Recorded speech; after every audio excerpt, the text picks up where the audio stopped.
Great to see everybody joining in. Yay, we have a great group today. Good morning, everybody. Um, uh, Here we are, getting everybody into the room. There's a few more people. We'll keep an eye on that. But great to see you guys. Thank you so much for joining. My name is Ann Tucker, and let me go ahead and so you guys can pick me out of the crowd. There. Hi, I'm Ann. And welcome to Wisdom Soup, you guys. So many of you are longtime Wisdom Soupers, and some of you are here for the first time. And for those of you who are here for the first time, Wisdom Soup is a meetup. We started out as an in-person meetup many years ago, and in the Seattle area. And I started Wisdom Soup because I needed new friends. I needed to meet other people who were on a spiritual journey, who understood what I was going through.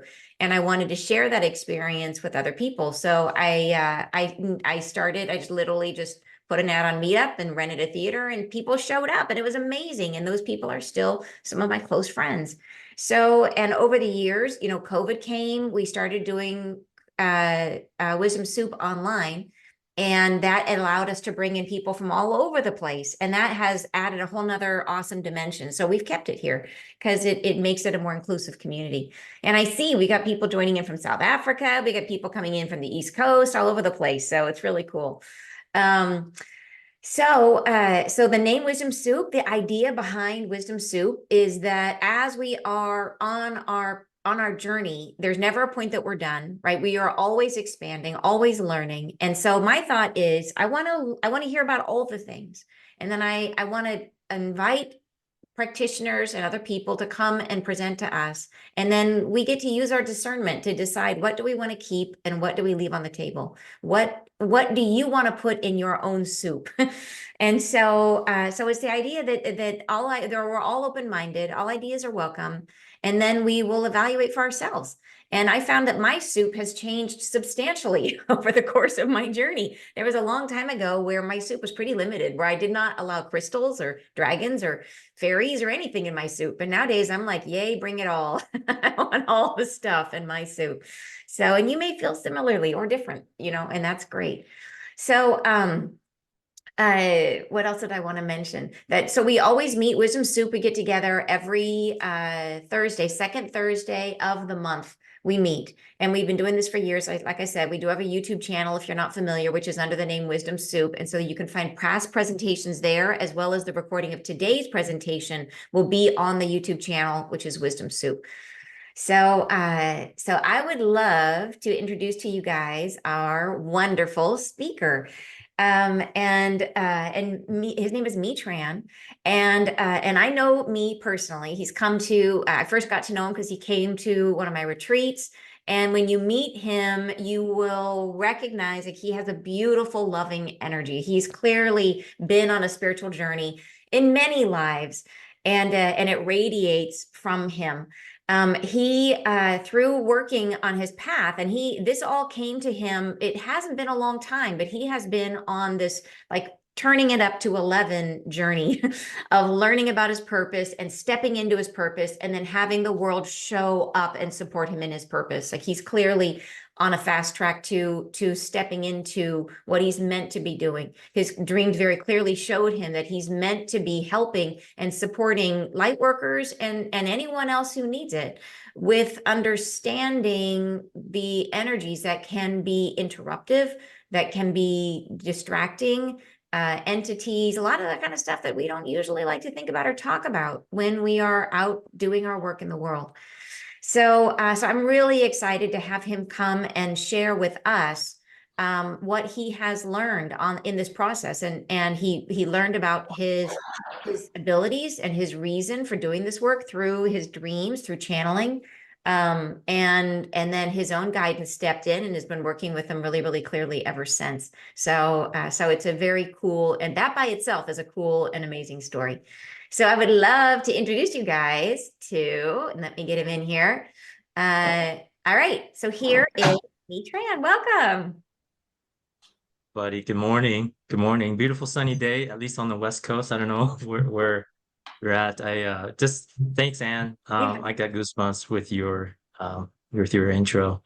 Wanted to share with you part of my journey it really has been miraculous in the sense how I see it. It turns out that before my awakening, all the major decisions that I've made in my life was really about preparing for what I'm supposed to do right now. And basically, it's just to be protector of light workers.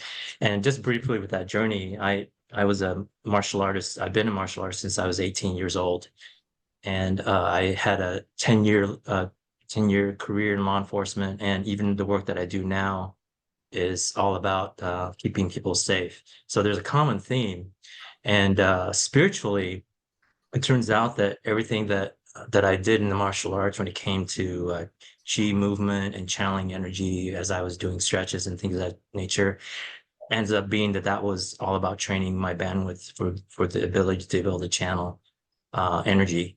And spiritually, I practiced for a long time, 20 plus years, an indigenous practice from Africa, where I was initiated into the priesthood. And that's where I think I really learned about frequencies from all the different frequencies, from low to high, you name it. And really there's where I learned the importance of understanding the intention of the spiritual work that we do, because of the light that we have within us and the divinity within us, the intention of what we do spiritually expresses itself on an amazing level. And so back to when my revelation happened, the at one of Anne's retreats at 3 different times or 2 different times, 6 months apart, I had a channeler say, "Hey," I hadn't really talked to them that much, and at that particular time, they just said, "Hey, by the way, my this is why you experience all these different levels of initiation," and they gestured to all the light workers and said, "It's because you're supposed to protect light workers." Of course, back then I didn't know what that meant. I didn't know where it was, how to go about even doing that.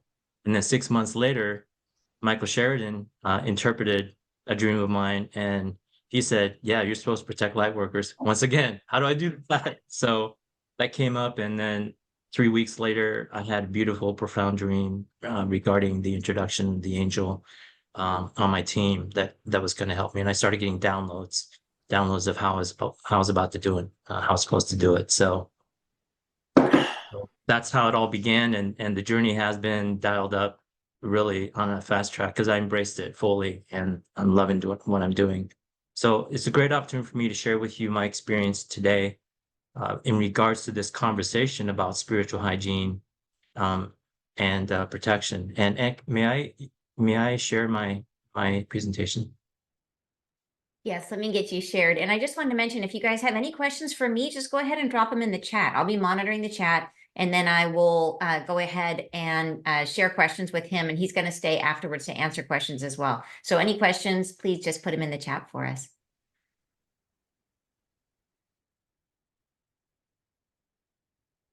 Just a minute, I'm just figuring out how to get you to be able to share while you're already signed in here. Just a second. 1 minute, and I will get that straightened out.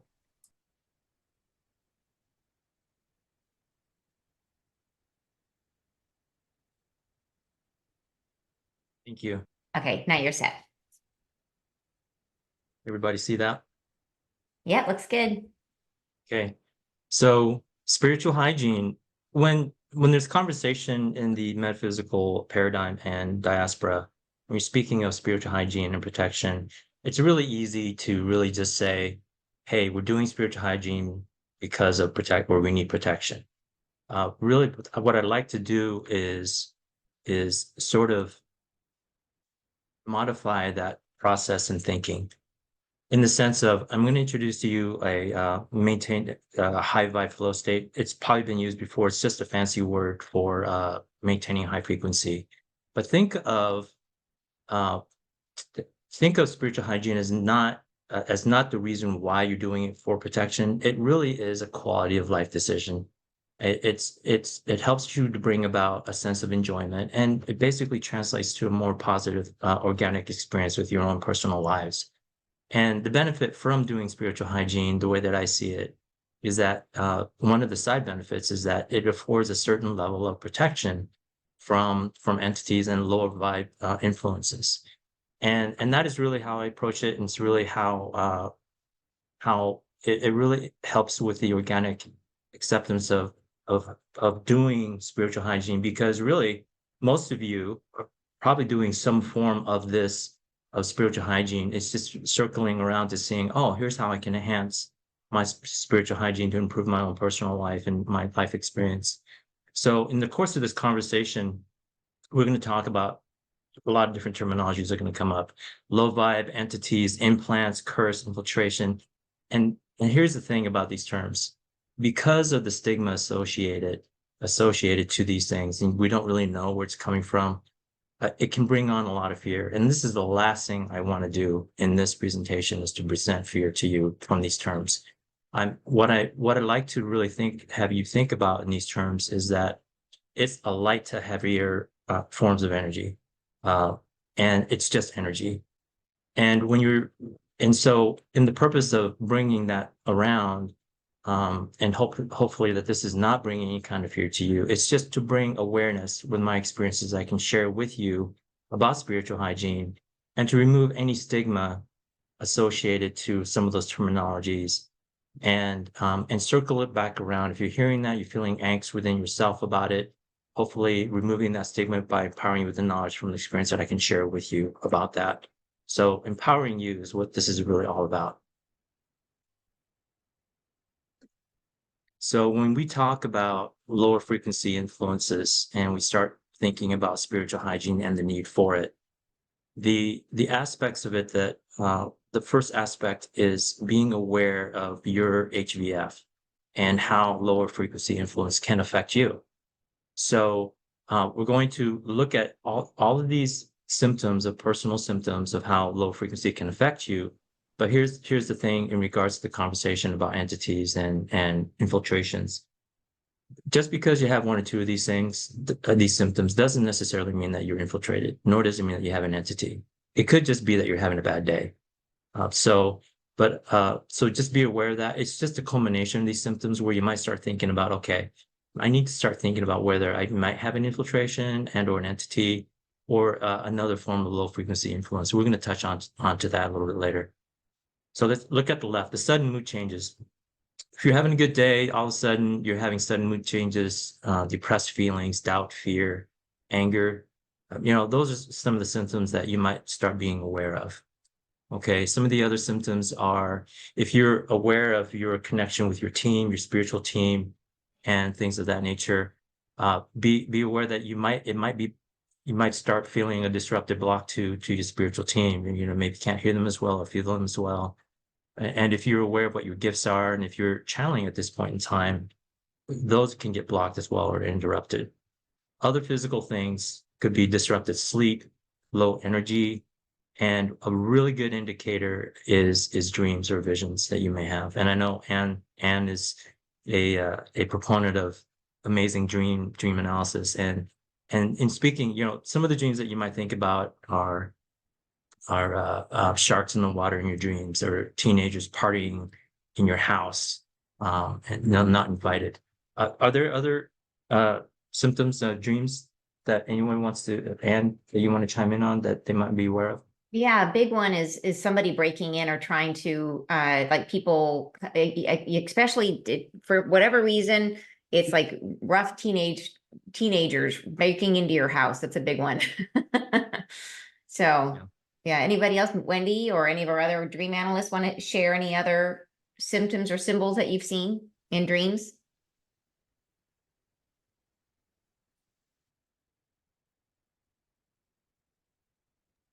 Dreams can be a strong indicator that there might be an entity or in your field, or infiltration.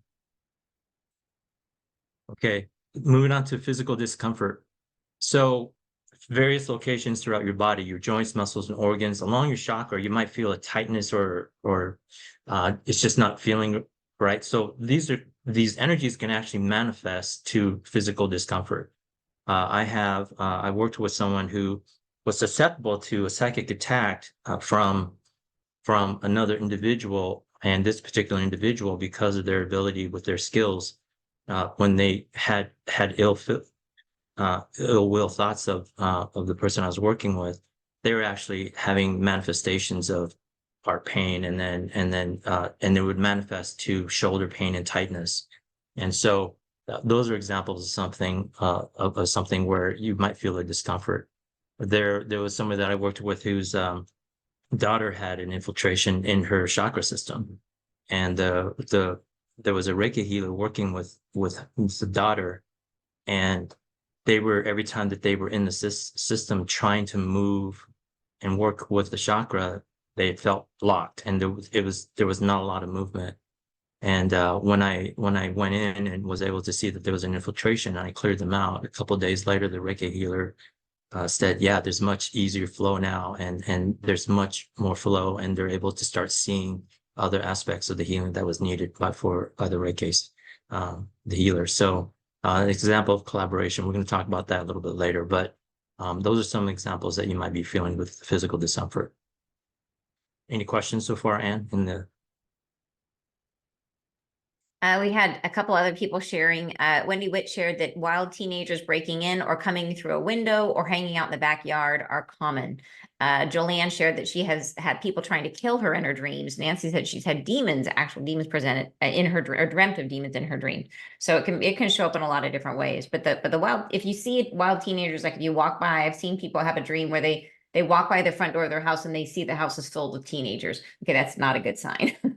That means you got, and it's not like, I don't mean it's not a good sign. I don't mean to spread fear in any way, because there's nothing to be afraid of. But it's something that will make you feel bad, and you need to, you will feel better if that is removed. Yeah. But And in the sense of infiltration and things of that nature, just think of it, and I've heard Anne use this terminology because I love it. It's just think of it as a spiritual cold. You know, in our lives, we have colds and we get sick all the time. And some of us get sick, more sick than others. Some of us have really extreme colds. So manifested different symptoms, heavy or not. But you get over it. And it's the same thing with the spiritual aspects, the psychic attacks. And just think of it as spirit. Just think of it as a spiritual energy that's affecting you in a more negative sense, right? So I mean, we've already heard some of the terminology in the response there, demons and things of that nature. Well, yeah, you hear that word because of our programming from movies and all that stuff. It's really scared to think of it, but they're just heavier. That's all it is, and they can be dealt with, and it's really all it is. All right, moving on. So let's talk about some of the tools of detection when it comes to HVF. And Kim, before we leave that last one, can I add, Anne was asking, what about just stress dreams, like things falling apart or things slipping through the cracks all the time? Did you want to answer that one, me? I'm not a dream analyst, so maybe you might know better in that Yeah, regard. it's basically, that's not a sign of any, it's, so there'll be millions of different signs in your dreams that can tell you everything about what foods you should be eating, what your childhood trauma was. They can tell you everything. But so there's only a few very specific symbols that will show you an infiltration where you've got something on board that is making you feel bad or making you feel not like yourself.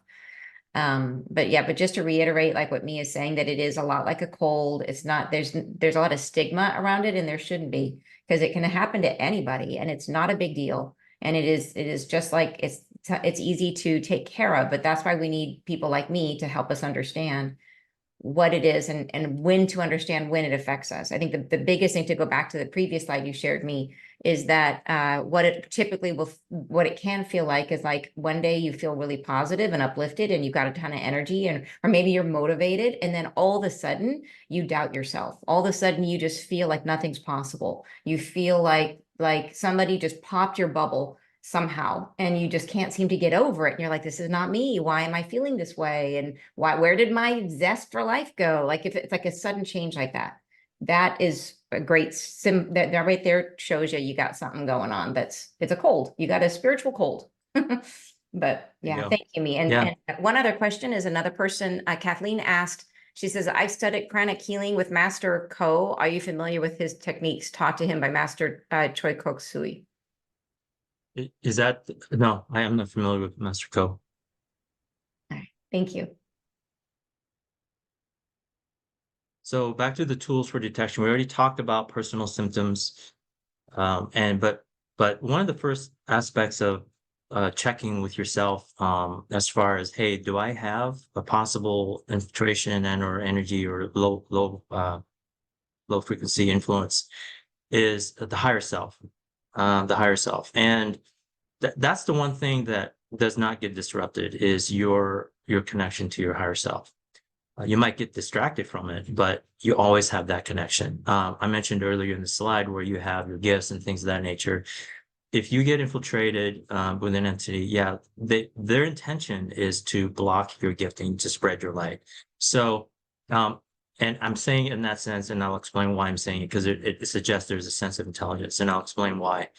But one of the main tools for you to be able to check is your higher self.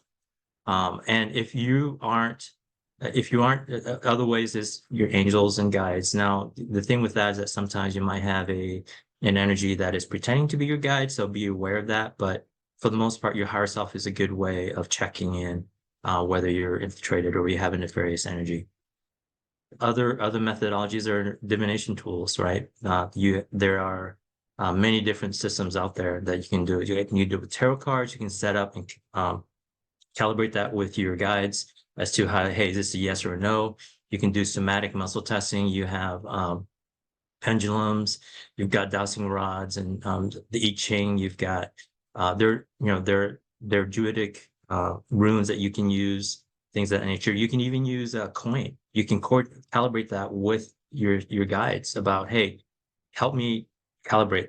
This is a yes or a no, and things of that nature. There's a 3-point system that you can start looking into to calibrate that. Develop your own way of doing it. But there's plenty out there. So whatever resonates, go for it, you know. And we talked about personal symptoms. And the other aspect of detection is there are many light workers out there who can detect it. So you can always just call up somebody that has that ability to detect and say, hey, can you check? It doesn't feel right now. Can you check to see if I've got an infiltration or an entity? So those are some examples, some tools.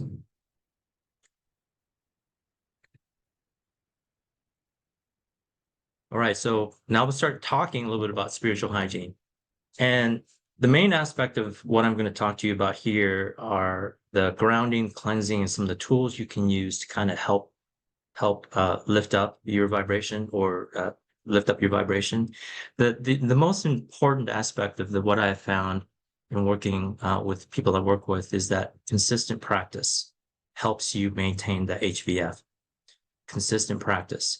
If you're doing it in the morning, that's great. If you're doing throughout the day, that's great. Or just regular consistent practice with some of these things we're going to talk about.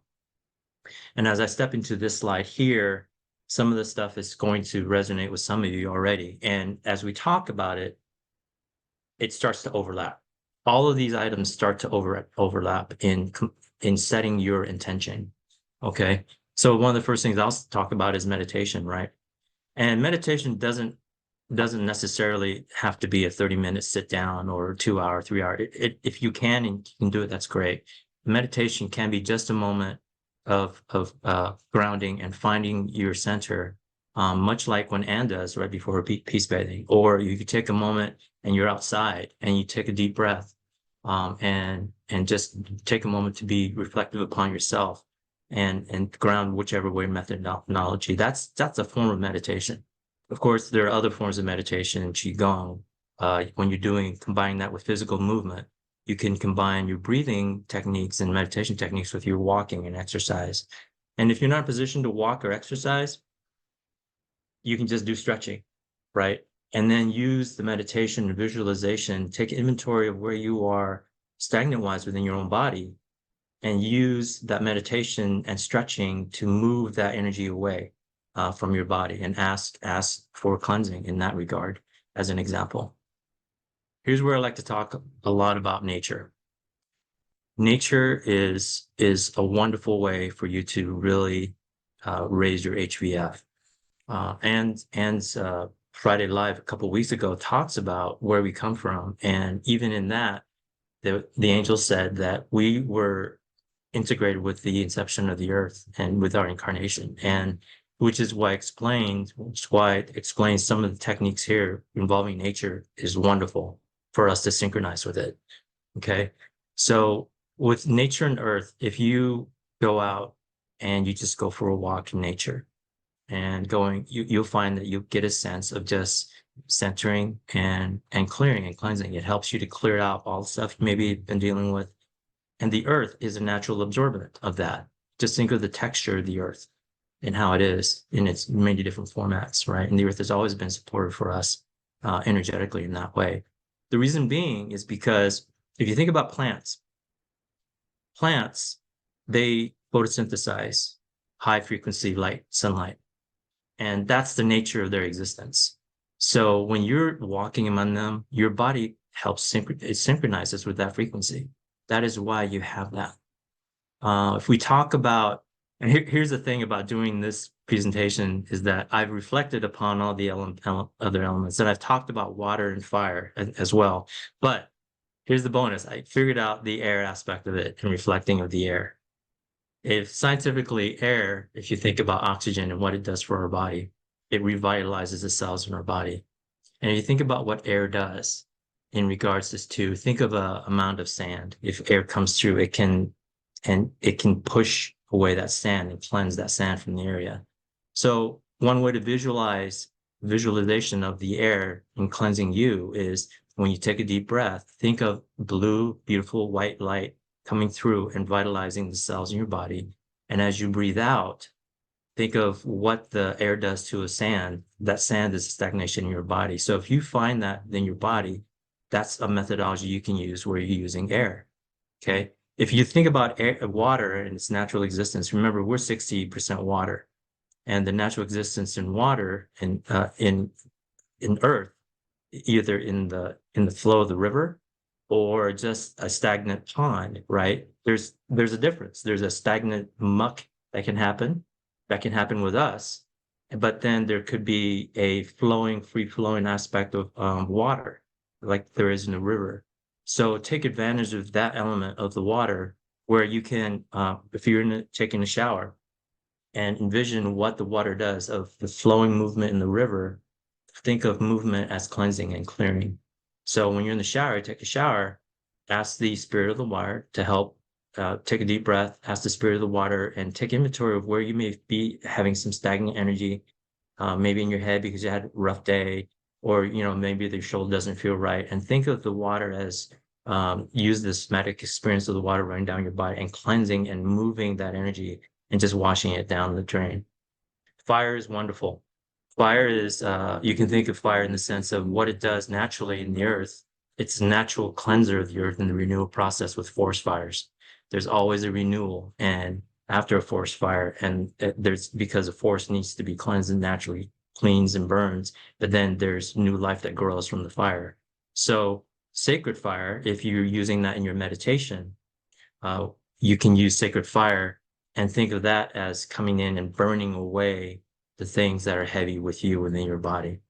Now, when I was going through doing my shadow work, dark night of the soul, I was literally in meditation and just envisioning all the stuff that I was feeling all over my body. And my body was shaking when I was envisioning the fire coming in and just burning away the stuff that was heavy, especially in my mind, because I was a heavy thinker. I still am, but it's one of those things where it is so effective when you're asking for the divine and sacred fire to come do that for you. You can also use fire in the natural warmth that it has when you put your hand near a flame, not to burn yourself, but think of that somatic experience and the heat that you're feeling there to go through your body and wash away or burn away any stagnant feelings that you may have. Any questions, Anne? Sorry. Good. Okay. All right. So now that you have an idea of all the detection tools, detection methodology, let's talk about the tools you have that can help you raise your HVF or your surroundings, right? And here's where we talk about your intention. You're combining the visualization that we're talking about with the intention of these tools and how understanding them cognitively can help empower the manifestation of a higher frequency in your surroundings and within you. Okay. When we talk about smudging, you can go You can go get resin. There's sage, there's Palo Santo, and sweetgrass. And the idea behind something like Palo Santo is in South America, where the wood comes from. It's their belief with that is that the wood is a sacred tree, so of high frequency. So when the tree topples over, they harvest that. And so when you're burning a plant like sage or Palo Santo, what you're doing is you're technically releasing the high frequency of that particular plant, and it going into the air, and it cleanses the area that you're cleansing. So, but the thing that I like to take it is to take it to another level with your intention, is that as you are cleansing something or a space, ask with your intention to, now I want to set a higher frequency than just the cleansing. I'd ask for divine quality frequency to come into my space so that I can be at peace and be in communication with myself and with my guides. So there's a beautiful way to just really think of it in that way, that you set a different intention, because we are creatures of light, and we embody our soul song and our soul light, the pillar of light that it is. And when we change that to thought and into words, it can manifest in that way for us. Spiritual assistance. We do this all the time when we say a prayer, right? Or we're asking for Archangel Michael to come down and clear us, or to clear space. Natural light is amazing. I'll share a story with you had experience with me. I went to a store once to pick up some crystals, and I went inside the store, and instantly, okay, my team said, "Hey, you got something on you," and I felt it. It attached right onto me. And so I'm in the store, and as I'm walking through the store, I'm trying to get rid of it, and I can't get rid of it. And I get a nudge from my team, and they're telling me, "Go outside." So I go outside, and I go outside, and then they're telling me, "Push it out." So, well, on that particular day, it was a bright sunny day, and it was a hot day. So what I did was I went within my heart center, found my divine self, and expanded that light using the meditative breathing, and I expanded it. And so I basically pushed it out, as it was trying to hide within my auric field away from the sunlight, but I pushed it out, so it didn't have any place to go. And that was a beautiful moment for me. It's like, wow, I never thought that I could use natural light in that way. So sound frequencies, sound bowls, sound baths, bells, cultural traditions have all of those. And if there's one that resonates with you because of your ancestry, cultures have that throughout their history of using different ways of sound. You can use your doorbell as a methodology for cleansing your space and cleansing you. My son came up with this idea where, and this is taking the tools of sound, right, to another level. He said, "Dad, every time you come into the house, I'm going to ring the doorbell, and as think of connecting to the frequency of that doorbell and that sound going through you, and it pushes anything that we've gotten throughout our day, and it stays outside." So see, that's an idea of resonance. If it works with you, if the more, it's just like a muscle, right? When we're doing all these different techniques, the more we do it, the more it resonates with us, the bandwidth and the strength of the potency of that intention gets stronger. Of course, we know crystals and stones. Crystals, stones, typically the stones that afford grounding and protection are the black ones: onyx, obsidian, tourmaline. And of note, if you use tourmaline, make sure that it goes on top of a selenite plate, because tourmaline, what it does in its nature is it collects the lower frequencies. It collects it. So unless you want to clean it every so often, put it on a selenite plate, it'll cleanse it for you. But there's always a way to use other stones too, especially ones that call to you for protection. And one of my gifts that help me with the work that I do is, because of everything that I've done, the channeling allows me to program and weave energies of protective fields into material and stones and implements and things of that nature. And that's just one of the beautiful things that I was given to be able to share and help with light workers, protect light workers. And the frequencies shift all the time for me, and it's been a beautiful journey in that regard. So I get to enhance that aspect of it with crystals and stones. Sprays, rose oil, lavender, myrrh, frankincense. People create using essential oils. There's a combination of isopropyl alcohol and things of that nature. I like to take it to another level, and you can go out into nature and find pine needles, and they elicit a very, very nice natural scent. But how I use sprays is by the door. I'll leave it by the door, and as I leave and I spray that onto myself, I use the somatic experience of that spray coming around on my head and connect with that sense and think that as my auric field of protection going up as I go outside. And I do the same thing coming back, except I use the somatic experience of that spray pushing off anything that I've had that I may have acquired throughout the day. So that's an example of how you're raising, taking it to another level, and how to use that tool. Their cultural practice, I mentioned it. Protective measures. You can combine, for an example, is if you're getting obsidian stones or onyx stones, you can use that as a way to form a blanket of protective barrier around your home. You just put it at certain points, entry points, and corners of your home, and think of that the intention of that is to form a protective blanket around your home. That's a protective practice. There are cultural traditions, there's an elephant. I think the Chinese use it. They put an elephant with its butt facing the door. There are mirrors. There's an idea of the mirror you put where the mirror faces the entrance, and people that enter, they see the reflection. If the intent for you to put the mirror there is to reflect back any low vibe frequency they carry, and it pushes it out the doorway so that they enter with a clean slate. So those are examples of some protective measures. I have one that I wove with my totem animal picture of Black Panther, and I wove protective fields onto that. And so anything trying to enter my area is not going to be in good shape. So those are some examples of protective measures, and you combine any of these tools, anything that resonates with you, and it goes from there.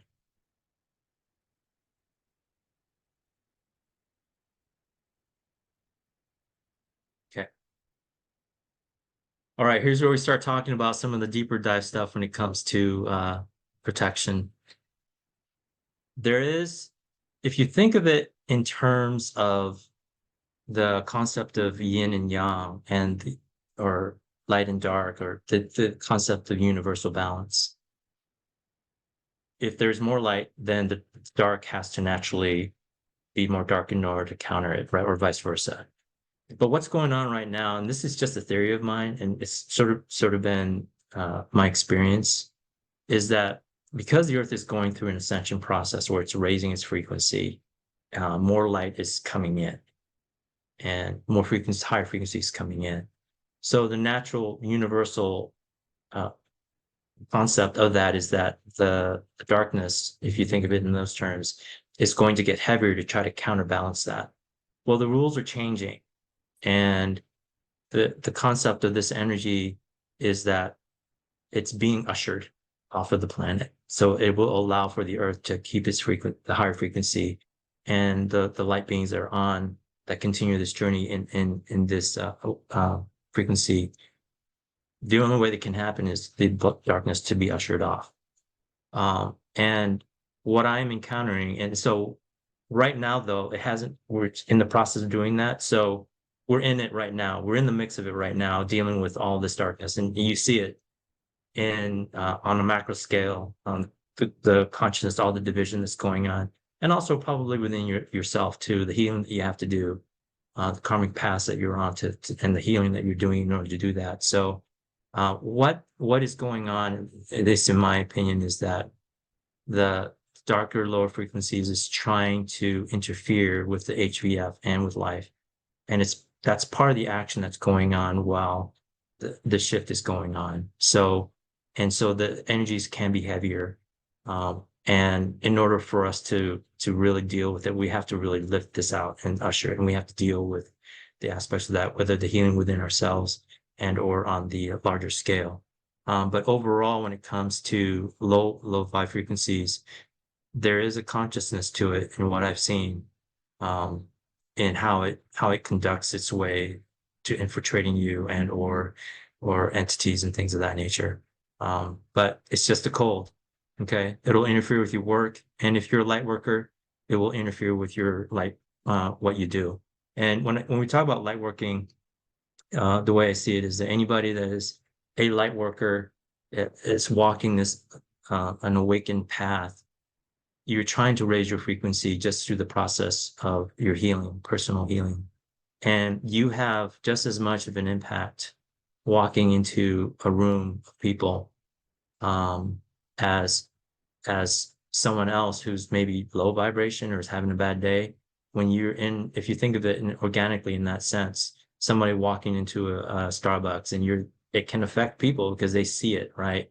The low vibration that they are, and it affects the energy of the room. Well, you as a light worker, you have that same effect, except it's the opposite direction.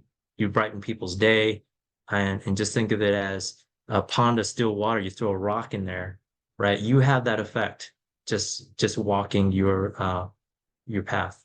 So that's the beautiful aspect of that. So what is going on is that they're trying to affect your positive influence, and if you're doing healing work with your gifts, they're trying to interrupt your ability to spread your light.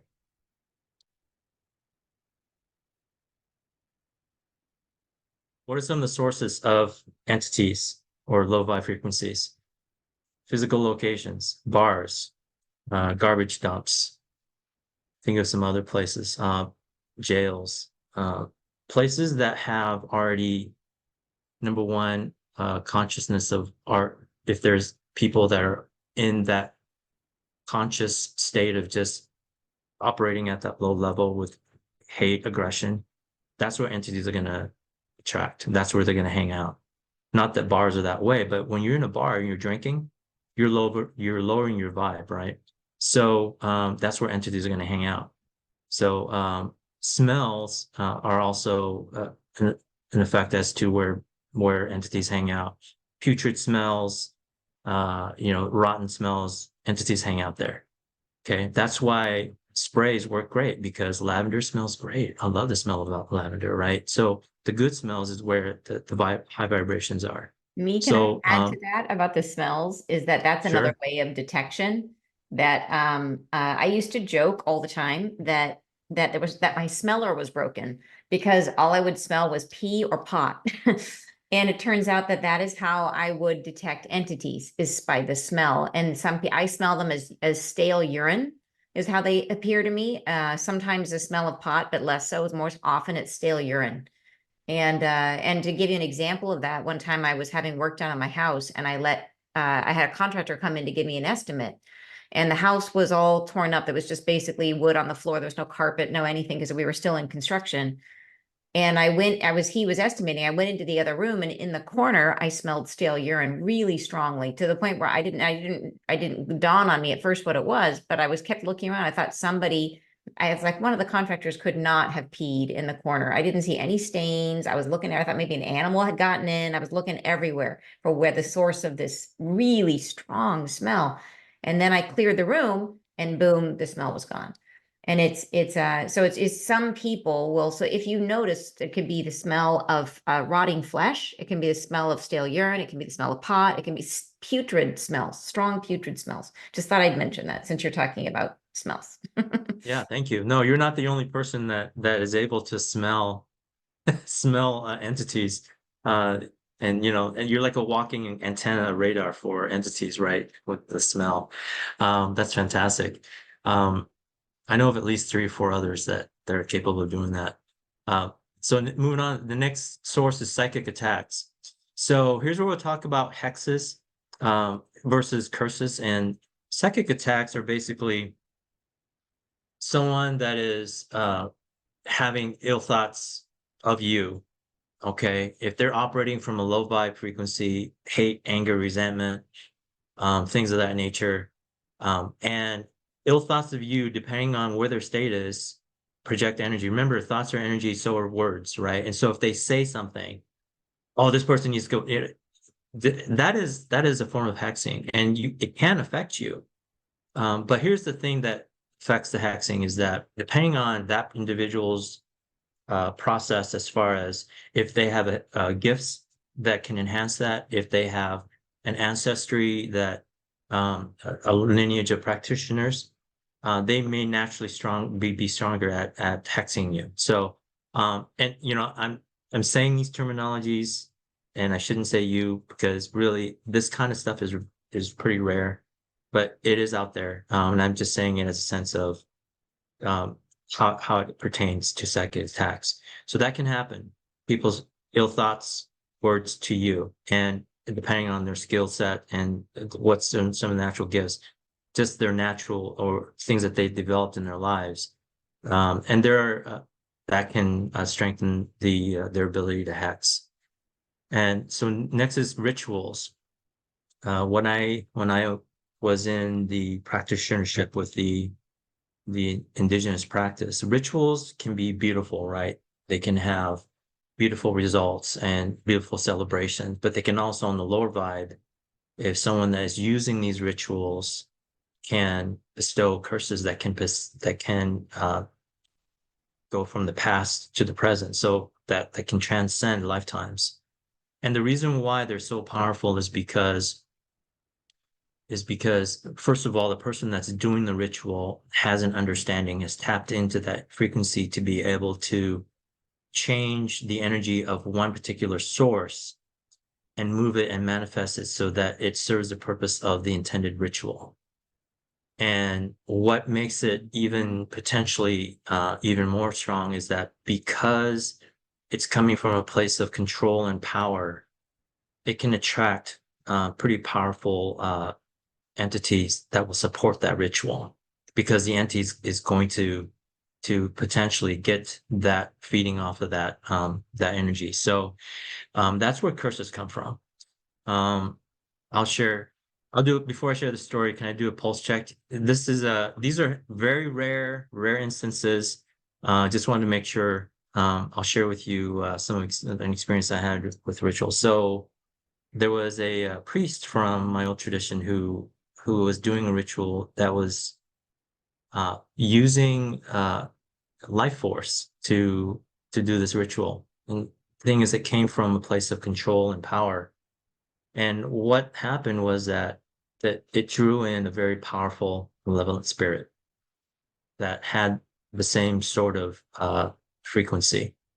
And even though the priest was able to protect themselves prior to doing it, what they weren't aware of is that, well, the malevolent energy found another source to represent itself in the form of his wife. So, and what ended up happening was this malevolent energy would express itself by taking over the consciousness for a couple of minutes, and when I spoke to the wife about it, they said that they felt like their consciousness was pushed to the side, and all they felt was anger, fear, and rage, and they would lose their ability to control themselves, and they would just uh, convulse and convulse, and then during that time they would just growl. And so that particular family was afflicted with the situation for a while until a spiritual resolution came into place. So that's an example of malevolent spirit rituals and things of that nature, and this is very rare. Just sharing with you what's out there. Um, and then, of course, sources of low frequencies, entities, and attachments that can establish itself through wounding, right? They get attracted to wounding, potentially. Egoic factors, they get attracted to rage and things of that nature. And you can get entities from people walking through a fair or a park. Someone that's having a bad day, and that entity's attached, might all of a sudden hop onto you. These things are pretty rare, especially if you're doing a regular sort of spiritual hygiene.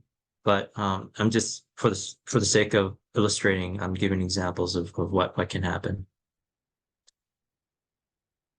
We have a couple questions to share if you're in a pause spot. One is Nancy is asking, have you had experience with extraterrestrial interference or malevolent energy, either with yourself or another light worker? I have not had a malevolent, although I will have to admit, because I couldn't identify what happened.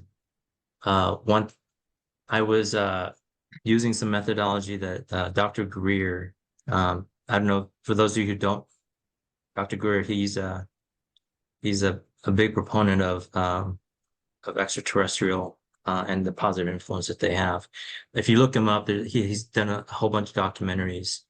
But Dr. Greer has a way, he gathers a group of people together and they meditate and they try to triangulate their location, and through their positive vibration, they try to pull in extraterrestrials to come to their place.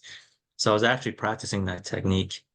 And of course, I didn't put any protective measures at the time. It was before I realized what I was doing.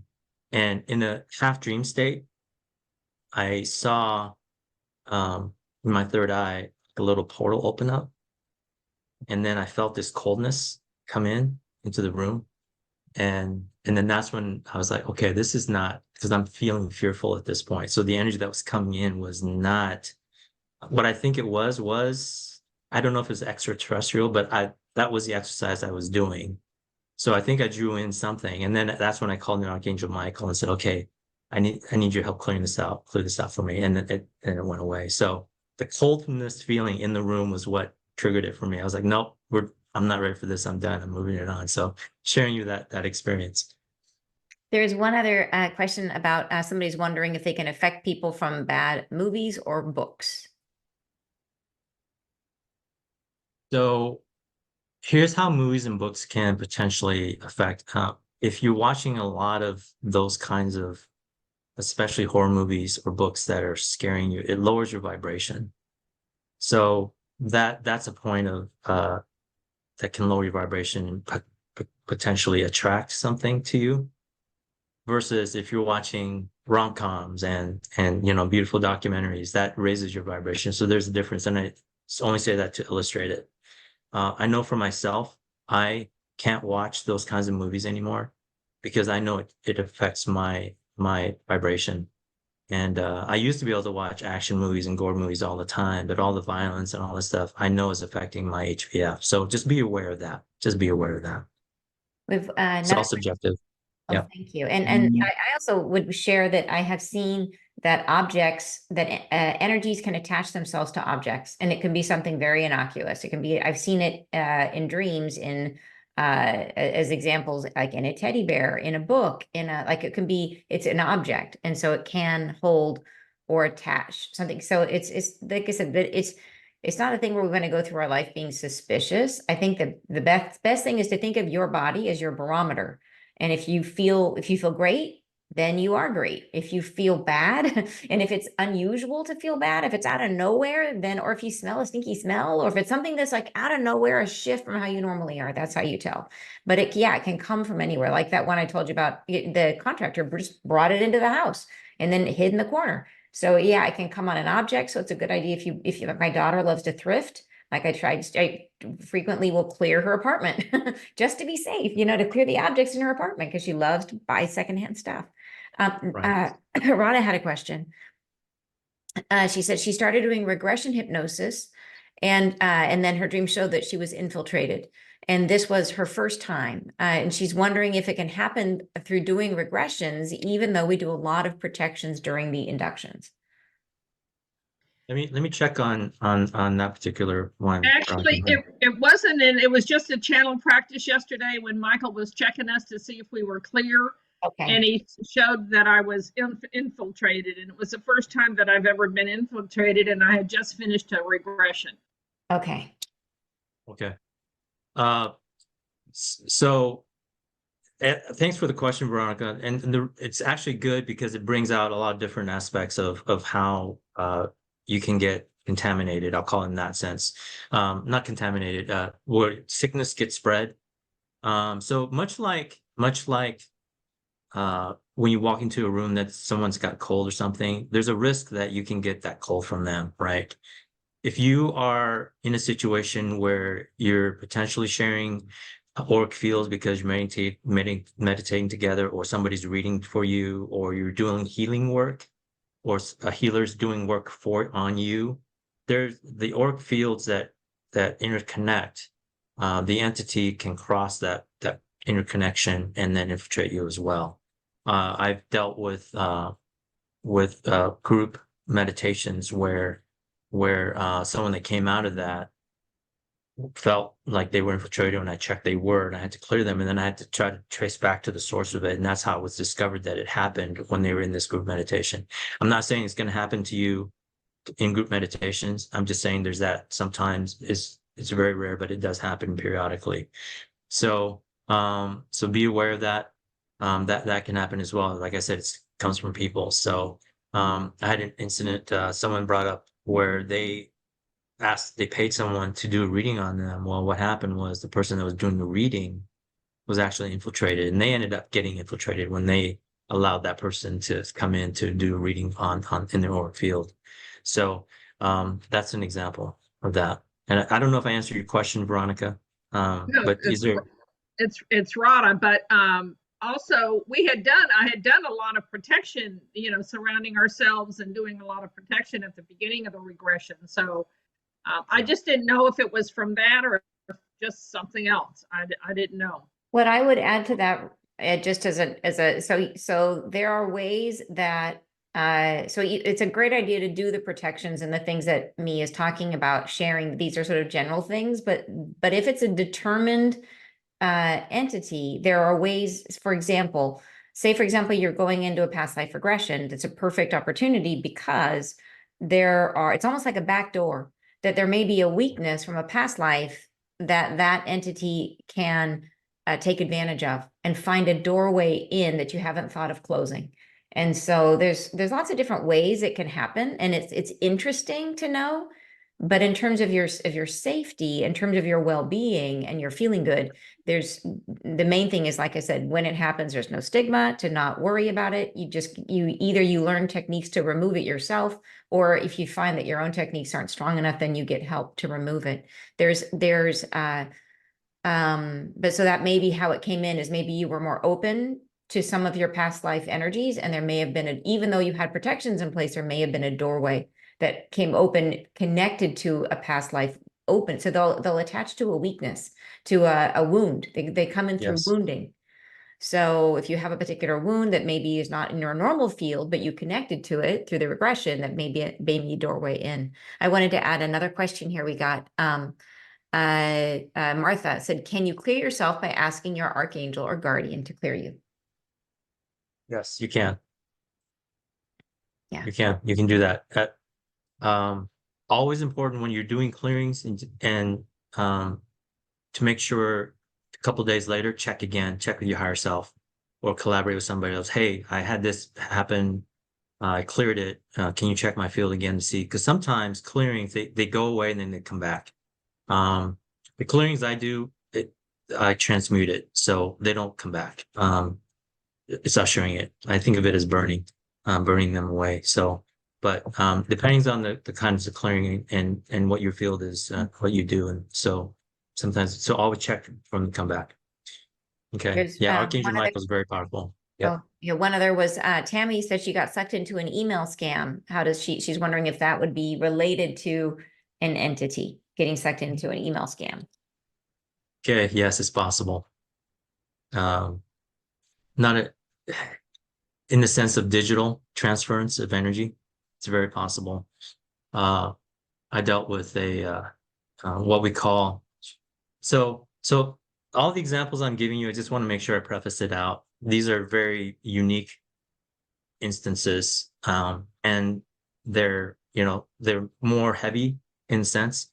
So there was a situation where basically a group of person had made a deal with an entity, and basically they formed a network where they could acquire power with each other.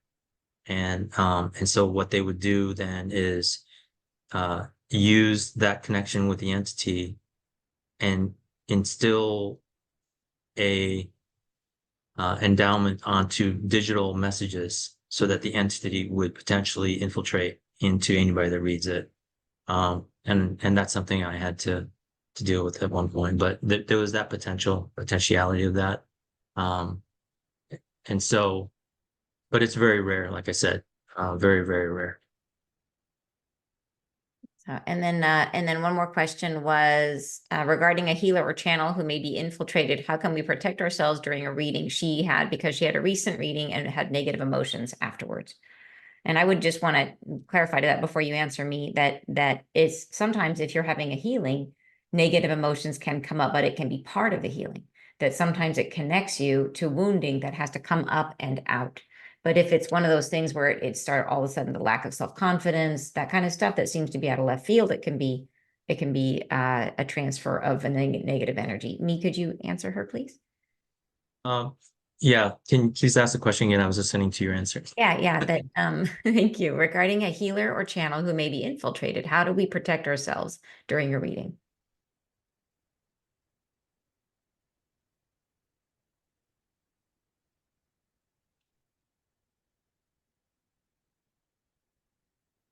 So well, the first aspect of it is preventative. Make sure this person that you can trust.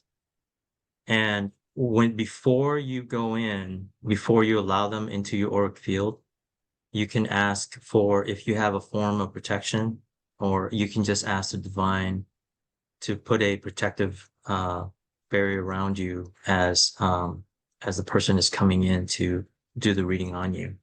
And be very specific with your intention when you make these kinds of prayers.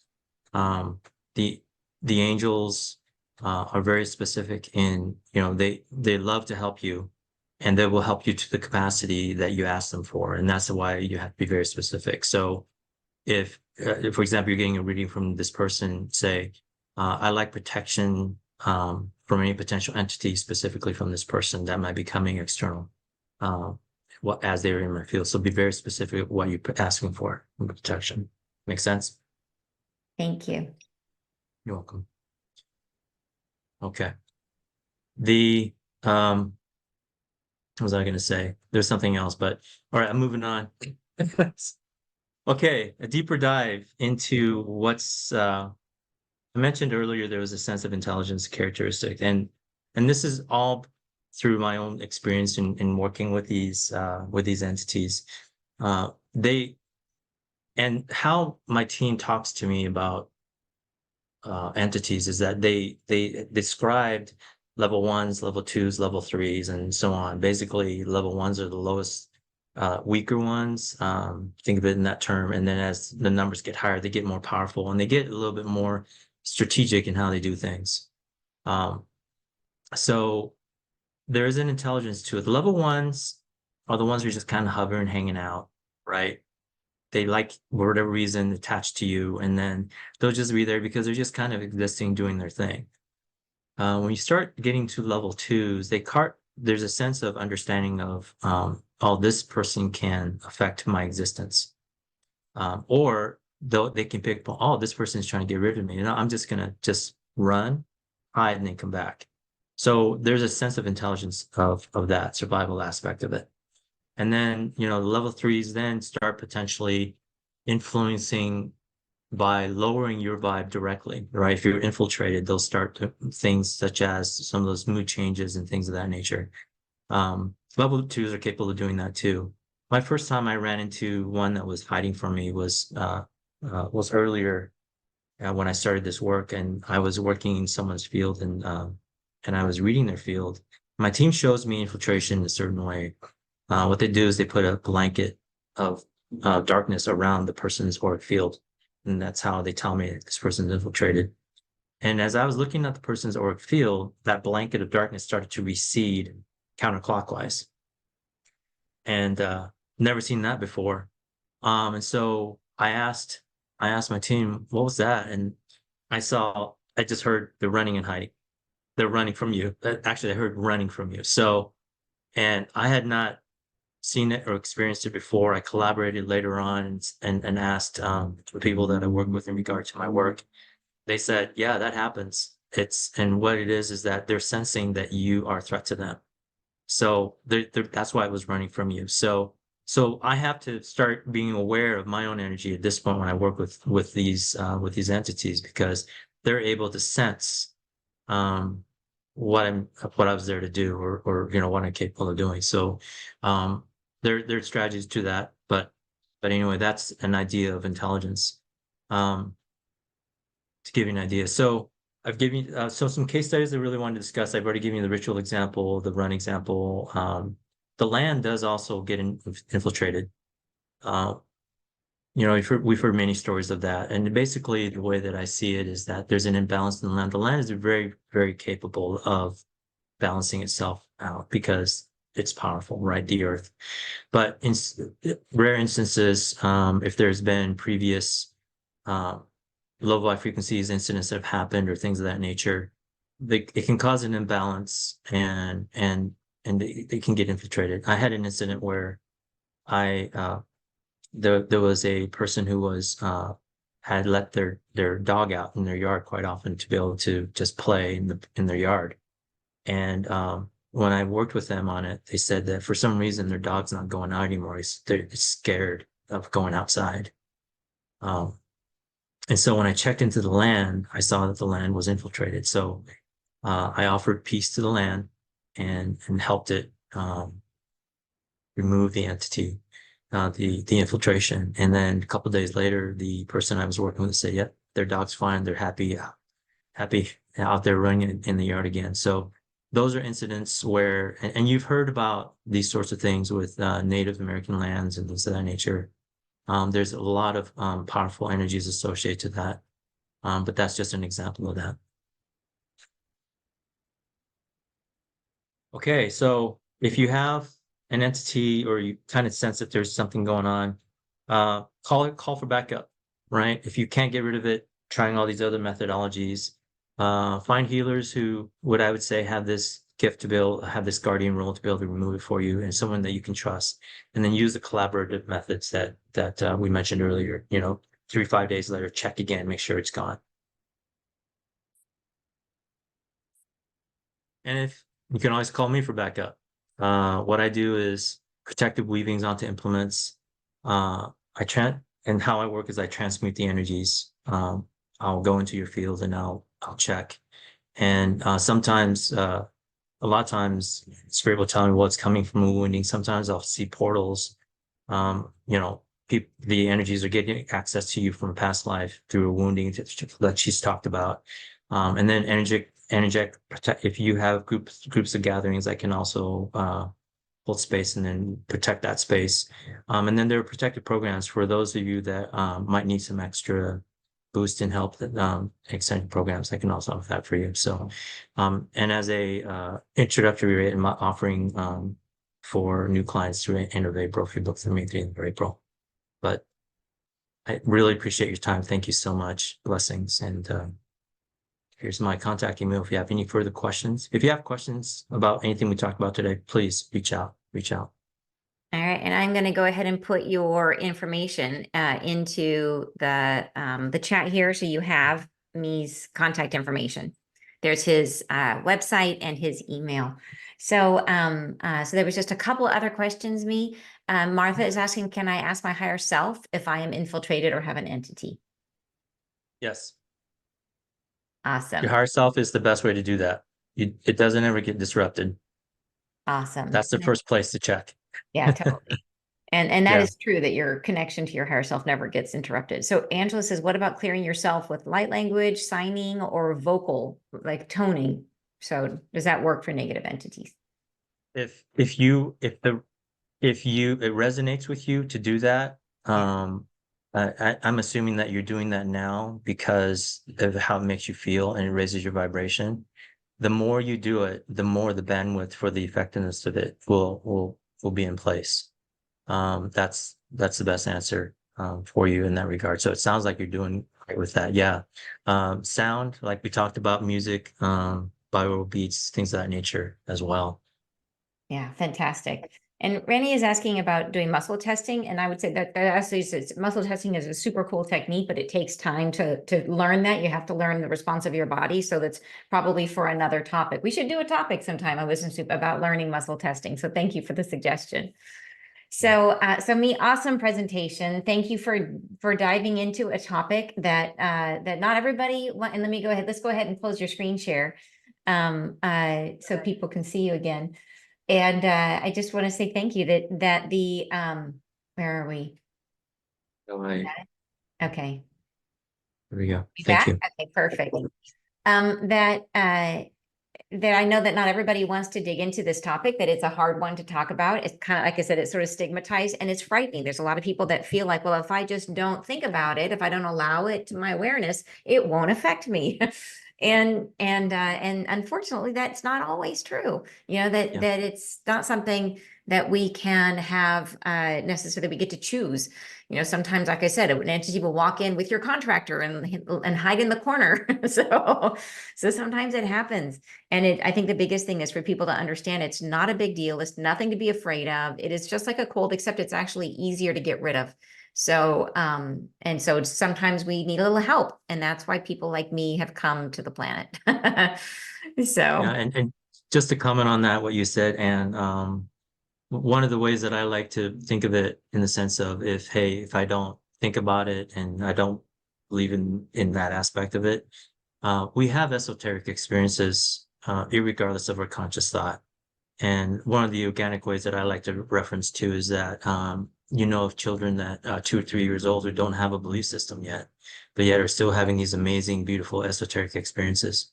You can think of it in terms of what about atheists who don't believe in God or spirit, but yet they still have esoteric experiences.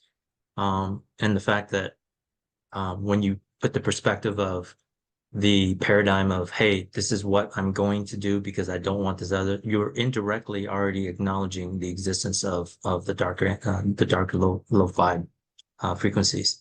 So think about in that term, and like Ann said, it's just a cold. So yeah. Awesome. All right. Thank you so much, me. And thank you everybody for joining us. It was awesome to share the space today, to open ourselves up to not to entities, but to learning, to learning and growing our bag of tricks and our tools and our awareness. So thank you so much. And I'll see you guys next Wisdom Soup, which is always on the second Thursday of the month at, so next month we'll see you again. Thanks you guys. thank Bye-bye. you. Bye.